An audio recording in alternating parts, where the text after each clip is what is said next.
Hey, did you hear? There's a deal. Hey, did you hear? Someone might not exactly like the deal. Yes, a draft of the Iran deal is out, and the markets have already responded by driving down oil prices. Consumers of the world rejoice. But perhaps oil producers of the world anti rejoice?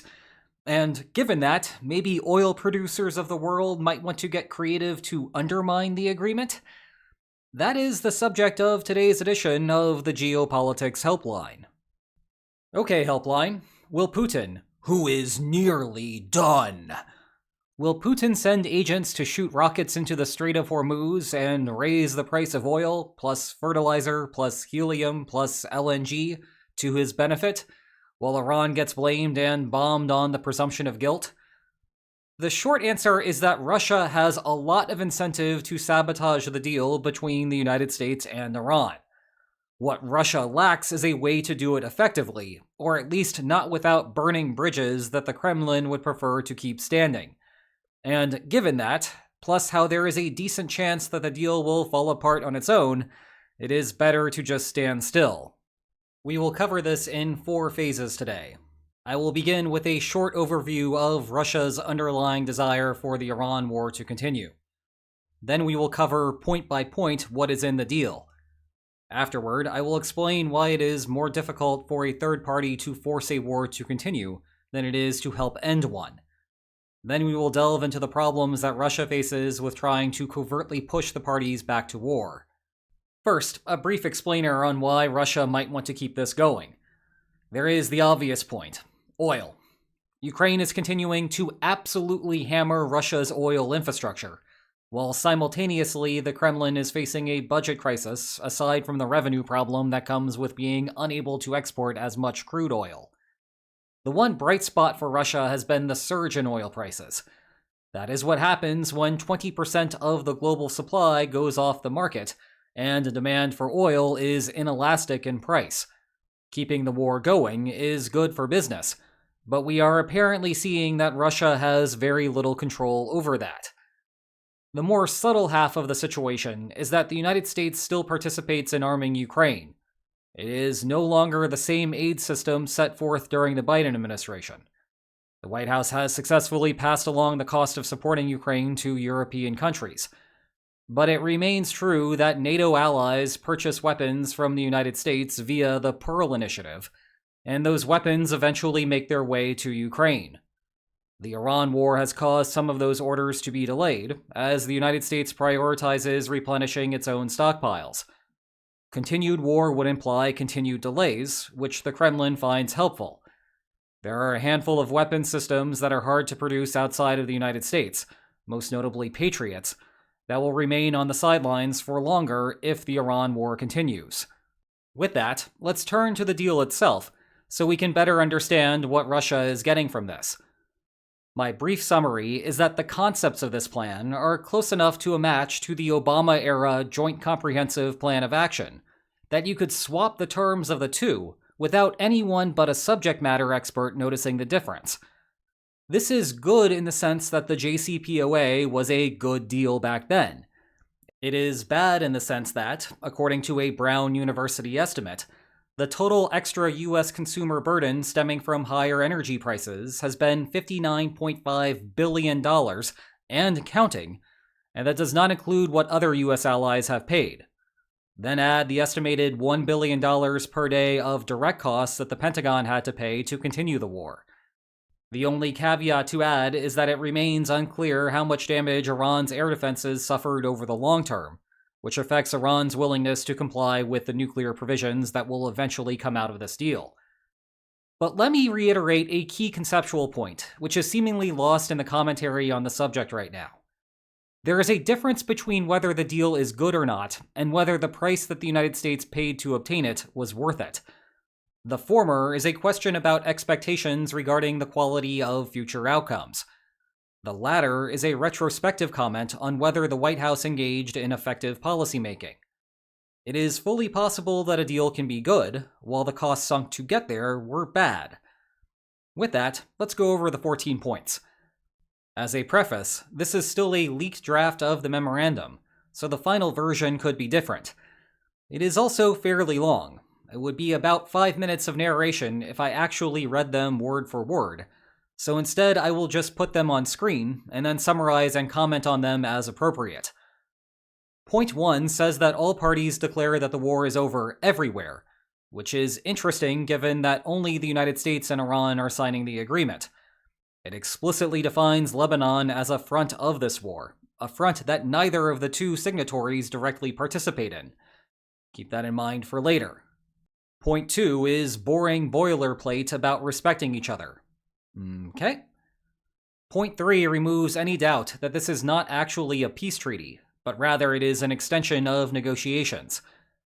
That is not necessarily a bad thing, particularly if there are fundamental changes to what is happening in the interim.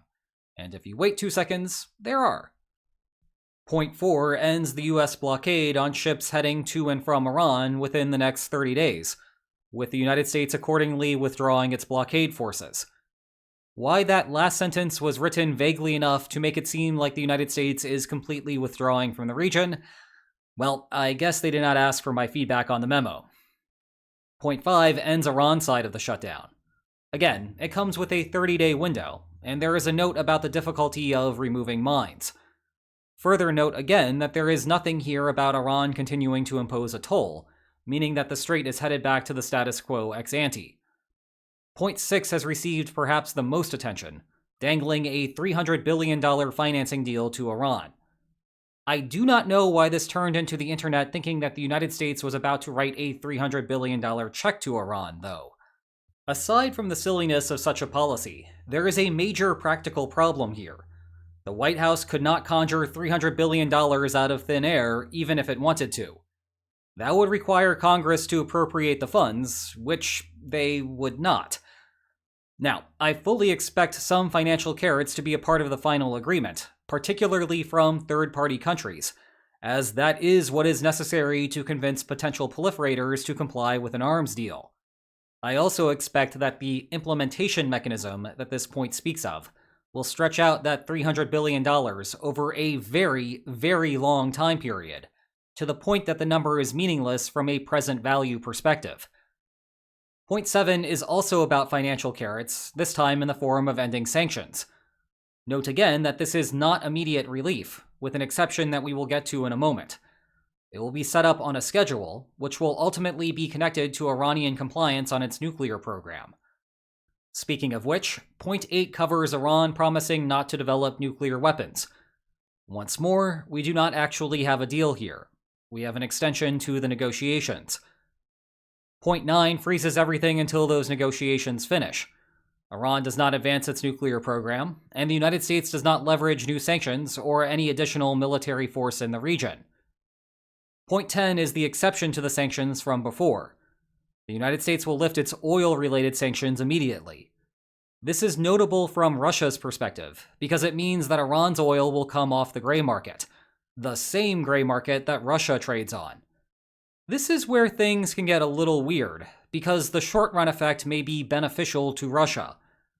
One fewer seller on the gray market means that it can now exhaust all of its supply to countries that pay a smaller political cost for breaking the West's sanctions regime. Because Russia has to discount its prices according to the political cost, this means slightly more money will fall into the Kremlin's hands. But note that there is a long-run effect of the reduced sanctions that runs in the opposite direction. Iran needs infrastructure upgrades, which this might open the door to. That will result in higher global supply, which Russia's gray market price tracks with. Higher supply, lower prices. And further note that this is aside from the strait's reopening generally increasing supply, which will have a much stronger effect on prices. Point 11 further covers financial relief in the form of unfreezing assets, again subject to how further negotiations go.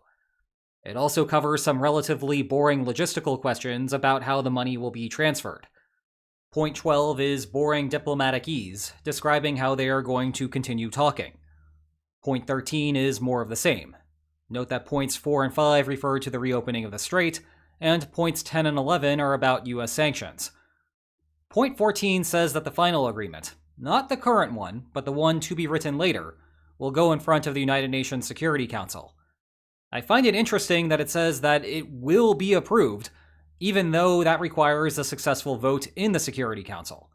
And circling back to the original topic for today, Russia has veto power on the Security Council, so the Kremlin could conceivably sabotage the agreement in that manner.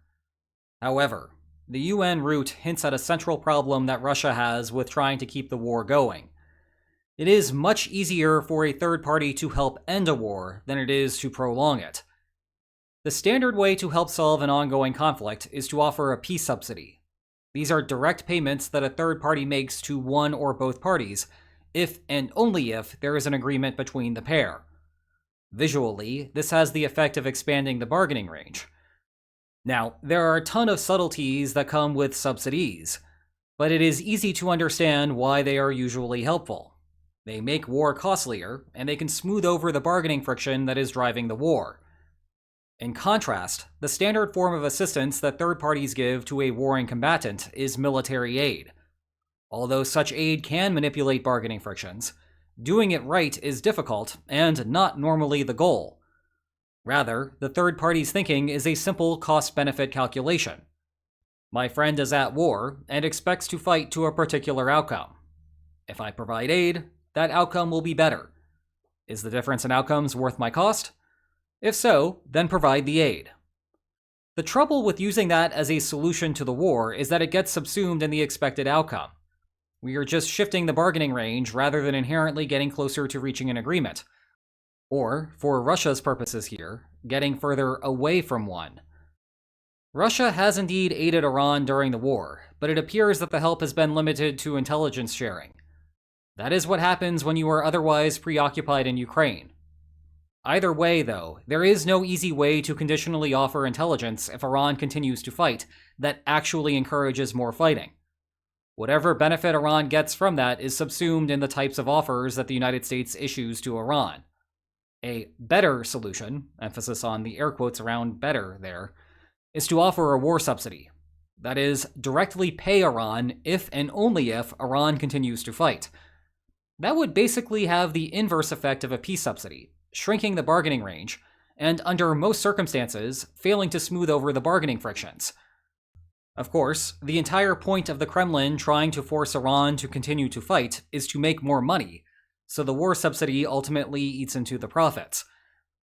That finally brings us back to Iran taking covert actions designed to sabotage the deal, be they false flag missiles fired at ships, the engine rooms of tankers mysteriously exploding, or otherwise. The central problem here is that for the sabotage to be effective, one of the warring parties needs to believe that the other one was responsible. But simultaneously, the alleged culprit will also know that it was not responsible, and then start to look the Kremlin's way.